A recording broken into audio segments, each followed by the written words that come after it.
Hey, what's up, everybody? We back, and I know I've been out for a little while. Had a few things to take care of, some other side projects I'm working on. So I had to devote more time to that, which means less time for this. Um, but everything is going well. Everything is going good. So don't worry. I'm alive and everything's okay. But tell me how you doing. If you had to rate yourself, give yourself a number on how you felt between 1 and 10. What would you be? You know, most people sit at about a 5. Not good, not bad. You're just pretty middle of the road, and that's okay. Some of us, maybe 8, 9, 10, life couldn't get any better than this. But we do have a lot of people that's lower than 5. And usually those people, they need help, and we need to reach out to them. So let me know down below. What's your number? What are you? Are you a 5? Are you a 6, 7, 8? You know me, I usually sit around 6, 7, sometimes an 8. Right now, I'm about a good 7. I'm at a 7. Had some things go down, but we recovered well. But everything's going okay. So that's me. So let me know how you are. Put it down in the comments. And don't be surprised if I reach out to you if your number too low. So anyway, I'll see y'all down in the comments.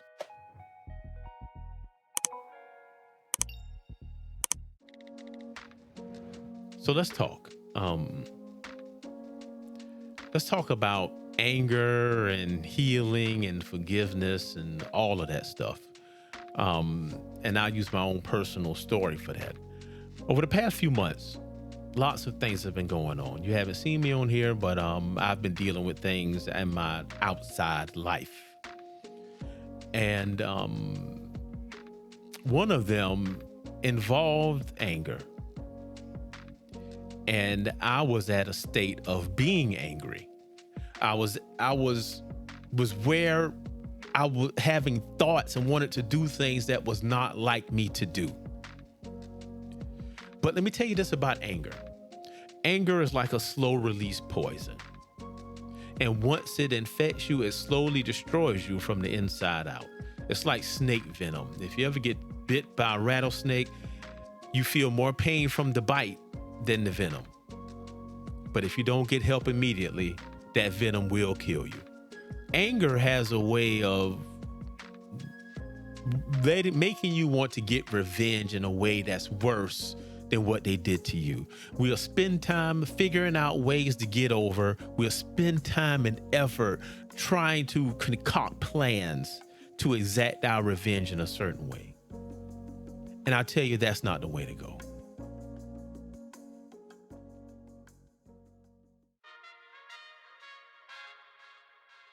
There is a way that you can get around this anger and this feeling, but it runs totally counter to what you might want to do on the inside or what your friends or your acquaintances may tell you to do. But watch this. So if you go to the Bible, because, everything I do is Bible related. Romans 12, verse 14 to like 21, but I'm not going to read all of it, but I'll just tell you what it says. So check this out. And I'm telling you that this works with anger. The first thing you must do is bless them. So it's up to you to bless the person that you're angry with. Now, that doesn't mean like give them things and be a blessing unto them, but at least try to speak some positive things about that person. And what that does is it changes your mindset. Because when you're praying for somebody, or you're trying to do something positive for somebody or think about them in a positive light, it destroys those negative connotations that come with that person. What's going on in your head matches what comes out of your mouth and what is in your heart. So if you change your mouth and your heart, the head will change too. Bless the person that you're angry with. Now, the second thing it says is don't do evil for evil. Now, we have a way of saying an eye for an eye, or, if you hit me, I'm going to hit you back. And that can spiral out of control. So now, not only are you thinking these evil thoughts, but now you're trying to exact revenge and act on those evil thoughts. That doesn't help you. It only destroys you. That's it. Now it's up to us to try to live in peace. Try to live in peace. It doesn't mean that because you have blessed this person and you're not doing evil for evil, that things are automatically going to get better. And I'm not saying lay down and be a doormat, but what I am saying is try to conduct your life in a peaceful way. You are a byproduct of how you live. I always tell people that if you live by the sword, you die by the sword. Here's a perfect example. If you are a person that likes to pick fights, then you can't get mad when somebody want to fight you. If you're a person that like to always be starting trouble and always in the mix, you can't get mad when the trouble comes to your front door. Try to live peaceful. Now, the next thing it talks about is wrath. Now, wrath is the actual action. It's the doing of an evil thought. So, like, anger is here, and wrath is the advanced form of anger. It's a more serious version. You're just digging yourself in a deeper hole, because the circle keeps going. Because when you get revenge on that person, even if they don't know, the cycle keeps going. And then I'm gonna go back to what I said earlier, that you can't be mad when that stuff come to your front doorstep. And you know what? When people do you wrong, when people are upset with you, and you still cordial to them, that unsettles that person. That's, if you want to get revenge, that's the best kind of revenge, because they're unsettled and they don't know what's going to happen. I'm gonna tell you, that happened to me. A person did me wrong. I still treated them like a human being. I did not go counter to who I was because of this person. And it caught them off guard. And they still to this day are unsettled when they speak to me. That's how you defeat evil.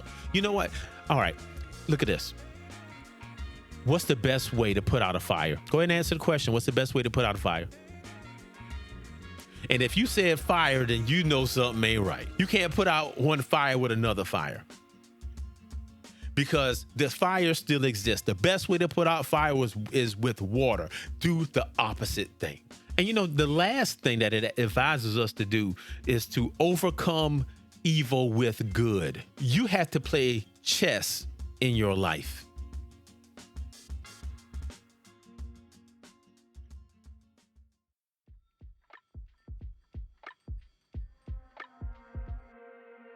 So what happens after you do all of this stuff and the anger is still there? Well, there's a cycle to forgiveness, because you have to forgive at some point. And if you don't, I know people out there say they don't forgive and that they'll never forget. But you know what all that is doing? That's like taking a shirt and sticking it in the back of the closet, you know, a shirt that you don't like, put it in the back of the closet. Well, guess what? The shirt's still there. It doesn't go anywhere.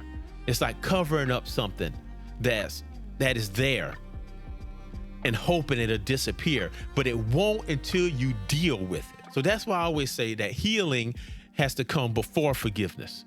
And depending on the magnitude of what happened, the magnitude of the aggression, the greater it is, the longer it's going to take for you to heal. The longer it went on, the longer it's going to take for you to heal. Some people, it may take days. It may take weeks. It may take months. I know people that it takes years or even decades to get over what happened. Healing has to come first. Well, all right, doctors have this thing called a non-healing wound. Now, let me tell you about these wounds. These are like bed sores, certain scars. Diabetic people get these. And with these non-healing wounds, basically what happens is a wound appears on the body, on the flesh, and the body cannot heal itself. It just stays open and it hurts and it bleeds, and it's a non-healing wound. Ulcers or something like that. You know, ulcers when you worry or things happen to your stomach and the lining of your stomach begins to bleed. So it does not heal because where it's located. And there's a certain procedure to do to cauterize the wounds so that these ulcers can heal. That's what anger and revenge and stuff does to us. It creates a non-healing wound that we cannot heal by ourselves. Now, I'm gonna tell you this, some of us experienced this emotional trauma that hurts us so deep until we can't heal. We hate everything. And we even hate people that didn't do anything to us. We hate things that even are remotely like the person that did us wrong. It's a deep spiritual wound. At that point, you are scarred. And the longer we let these wounds go on, the longer it's going to take for us to heal and the more severe the damage becomes. You are in control at how much you hurt. You are in control of your pain. It might not feel like it, but you are. And these chronic non-healing wounds that keep coming back, at some point you have to do something about it, because if you don't, it will destroy you. It will slowly decompose who you are and change you into someone else. So listen to this. Let me tell you, the Bible always has something for this. So let me tell you how you start to heal so you can forgive. Ephesians 4th chapter, 31st, 32nd verse. And this is what it says. It says, let all bitterness and wrath and anger and clamor and evil speaking. Let's break this down. We have to know what a lot of these words mean. Bitterness, resentment. It's like a mixture of disappointment, disgust, and anger and fear. All of that mixed together turns into bitterness. Wrath. That's like extreme anger. Like I said earlier, it's an extreme version of anger. And anger itself is a strong feeling of annoyance, displeasure, or hostility. So when you have that hostility inside of you and it just burns harder and gets worse, that's wrath. Clamor is the loud shouting. You know, when you cussing somebody out, you saying frightening words to them, you loud talking them. And evil speaking, you know, when you talk bad about people. So the Bible tells us to put all that away from us. That means stop doing it. Believe it or not, you can control whether you get mad or not. You can control whether you let that anger burn and fester inside of you. You're not a puppet, but most of us are slaves to our emotions. And we don't know that we can do that. But you have to do that in order to heal yourself, because forgiveness is for you.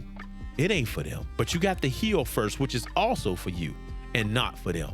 I'm about to get out of here, but just listen. Don't let anger consume you. Don't let anger turn into wrath. Put those things away from you. Choose to stop doing them. The more you stay angry, the more you hurt yourself. The more you hold on to that grudge, the more you damage yourself. The longer you go without healing, the longer you chip away at your very soul. It's the key to forgiveness, and that's for you. It's not for them. So anyway, hey, I love y'all and God loves y'all. So y'all have a blessed day.